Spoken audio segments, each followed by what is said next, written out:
वह है संपत्ति। और इसके बारे में हम ऐसा सोचते हैं कि ये दुनिया तो सदा से अमीर चलाते रहे हैं और गरीब उनकी चक्की में पिसते रहे हैं। तो क्या ऐसा भी हो सकता है कि दुनिया में गरीबी और अमीरी की खाई कम हो जाए और सबके पास पैसा हो जाए? ऐसा यदि हो जाए तो बहुत सुखी हो जाएंगे लोग। क्या ऐसा भी हो सकता है कि अपना रुपया वो डॉलर और पाउंड से ज्यादा मजबूत स्ट्रांग हो जाए? यदि हमारा रुपया डॉलर और पाउंड से मजबूत हो जाता है तो सारी दुनिया फिर भारत की ओर ही देखेगी। अपना देश भौतिक दृष्टि से रोड्स हैं, रिसर्च सेंटर्स हैं, स्कूल हैं, कॉलेज हैं, वो अपने देश में अमेरिका जैसे या उससे भी अच्छे हो जाए तो कितना अच्छा होगा? बोलो बोले तो बोला फिर तो बहुत बढ़िया हो जाएगा बाबा। तो अपने को ऐसा भारत बनाना है जिसके स्कूल, कॉलेज, यूनिवर्सिटी अमेरिका से, ब्रिटेन से, कनाडा से और जापान से भी अच्छे हो। ऐसा भारत अपने को बनाना, और ऐसा बना सकते हैं हम। अपने को ऐसा भारत बनाना है जहां की अर्थव्यवस्था और जहां की मुद्रा, इसको अंग्रेजी में बोलते हैं इकोनॉमी एंड करेंसी, वो इकोनॉमी और करेंसी हमारी यूरोप से भी ज्यादा, अमेरिका से भी ज्यादा स्ट्रांग हो, ऐसा हम भारत बना सकते हैं। और अपने ऐसा भारत बना सकते हैं कि जिससे कि एक तरफ हो पूरी दुनिया और एक तरफ अकेला भारत, और सारी दुनिया से ज्यादा ताकतवर हो अपना मुल्क। ऐसा हम भारत बना सकते हैं। एक ऐसा भारत बना सकते हैं जहां पर कोई झोपड़ियों में रहने वाले नहीं होंगे, सब पक्के मकानों में रहते हो, सबके सर पर छत हो, सबको अच्छे स्कूल मिले, सबको अच्छे कॉलेज मिले, सबको बीमार होने के बाद इलाज मिल जाए। और पहली बात तो बीमार हो ही नहीं, किसी के साथ अन्याय ना हो। आज देखो अपना समाज कैसे बटा हुआ है। मैं जातिवाद की बात नहीं कर रहा हूं, लेकिन कुछ लोग अपने आप को सबसे ऊंचा मानते हैं, कुछ अपने आप को सबसे ज्यादा बुद्धिमान मानते हैं, कुछ अपने आप को सबसे ज्यादा बलवान मानते हैं, कुछ अपने आप को बहुत बड़ा जमींदार मानते हैं, और कुछ बेचारे आज भी चाहे कितनी ही कानून बन गए हो, कितने ही संविधान में संशोधन कर दिए गए हो, कुछ लोग आज भी अपने आप को बहुत ज्यादा दबा कुचला महसूस ही नहीं करते। वास्तव में हालात बहुत खराब है समाज के। ठीक है, जो कुछ पढ़े लिखे लोग हैं आपस में ठीक ठाक रहने लग गए, लेकिन समाज में बहुत विषमताएं। क्या ये सारी विषमताएं दूर हो सकती हैं? हो सकती हैं। तो इसके लिए हमें सबसे बड़ा काम करना होगा, अपनी आर्थिक नीतियों को ठीक करना होगा। क्या करना पड़ेगा? इसके बारे में कोई सोचता ही नहीं है, इसलिए ये चीजें बदलती भी नहीं। मैं आपसे एक बात कर रहा हूं, क्या भारत में सारे टैक्स खत्म किए जा सकते हैं? सारे tax, sale tax, income tax, ऐसे 32 प्रकार के टैक्स हैं। मैंने तो याद करने की कोशिश की, याद ही नहीं है। सारे टैक्स खत्म कर दो तो आपका डीजल कितने में मिलेगा? अभी कितने में मिलता है? बोले तो 43। तो यदि टैक्स खत्म हो जाए तो 21 रुपए में, ज्यादा 20-21 रुपए में मिलने लग जाएगा। और पेट्रोल कितने में मिलता है? 70-73 में। और यदि टैक्स खत्म हो जाए तो 35-36 में। ये किराया भी आधा हो जाएगा। जब पेट्रोल और डीजल सब सस्ते हो गए तो किराया भी कितना हो जाएगा? आधा हो जाएगा। ये काम हो सकता है क्या? ये काम हो सकता है। और इतना ही नहीं, ये सारी चीजें यदि हो जाए अपने देश के अंदर ठीक ठाक, तो इतना बड़ा परिवर्तन हो सकता है जिसकी हमने कभी कल्पना नहीं की। एक और बड़ा काम चल रहा है।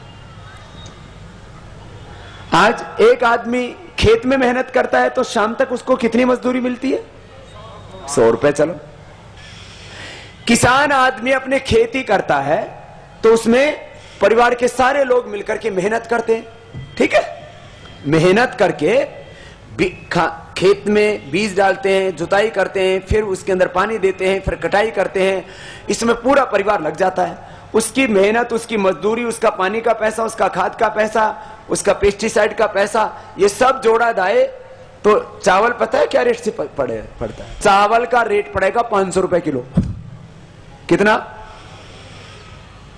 और गेहूं गेहूं का भी पड़ जाएगा, उसमें थोड़ा पानी कम लगता है तो उसका भी पड़ जाएगा, ऐसे ही करीब 250-300 रुपए किलो। तो मैं कह रहा था किसान को कुछ नहीं मिलता, मजदूर को कुछ नहीं मिलता, ये बाकी जो है दूसरों का। एक वकील हाई कोर्ट सुप्रीम कोर्ट में वकालत करता है तो पता है कितना पैसे लेता है। अब बड़े वकील को खड़ा करो तो एक बार अब केस लेने का 1 करोड़ और सुनने का हर बार का 5 लाख से लेकर के 25 लाख। तो बताओ, ये श्रम का मूल्यांकन में बहुत पक्षपात है, और मुद्रा का मूल्यांकन ये भी बड़ा पक्षपात है। इतनी बड़ी बड़ी चीजें चल रही हैं।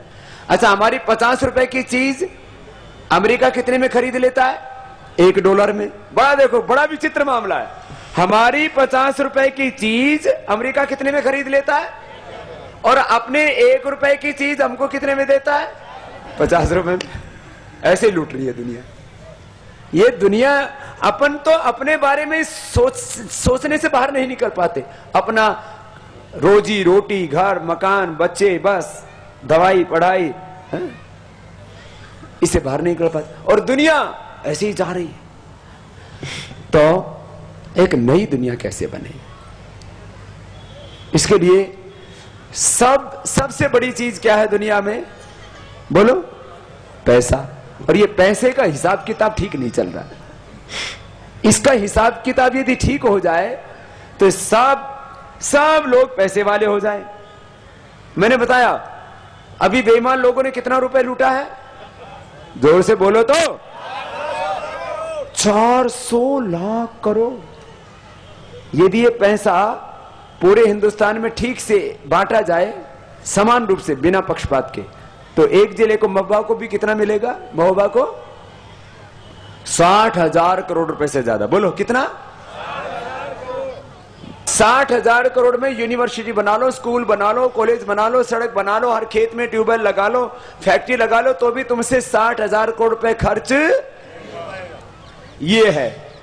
तो एक तरफ तो हम चाहते हैं सब योगाभ्यास करके, प्राणायाम करके स्वस्थ हो जाए, सब सदाचार में जिए, आपस में प्यार मोहब्बत से जिए, कोई घृणा ना हो, नफरत ना हो, गरीबी अमीरी का भेद मिट जाए, जाति पात का भेद मिट जाए, और सब आपस में मिलकर के ऐसे रहें कि किसी को किसी चीज का अभाव ना हो और सबके जीवन सुखी हो। ऐसा भारत अपने को बनाना है। और ये सपना नहीं है, ये कल्पना नहीं है। ये काला धन खत्म हो जाए, बेईमानी खत्म हो जाए तो ये सारा काम हो जाए, सारे टैक्स भी खत्म हो जाएंगे, महंगाई भी खत्म हो जाएगी, गरीबी भी खत्म हो जाएगी। तो ये कैसे हो ये सारा काम?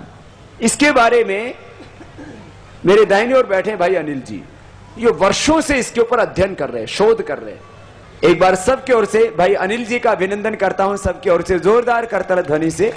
और भाई अनिल जी से कहूंगा कि अपनी प्रस्तावना के रूप में बात रखेंगे और फिर आपके प्रश्न भी लेंगे, और इसके ऊपर थोड़ा आज गंभीरता से सोचेंगे, क्योंकि हमारा देश बहुत संकट में है, बहुत चुनौतियां हमारे साथ, आर्थिक भी, आध्यात्मिक भी। और आज यदि हमने देश के बारे में नहीं सोचा तो कल का भारत ठीक नहीं होगा, और आज यदि हमने देश के बारे में सोचा तो कल बहुत अच्छा भारत होगा। भाई अनिल जी।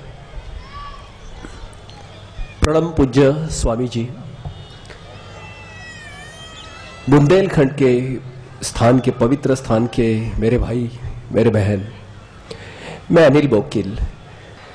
हम जो 121 करोड़ लोग जो ये देश में है वो सभी परिवार के सहारे जी रहे हैं।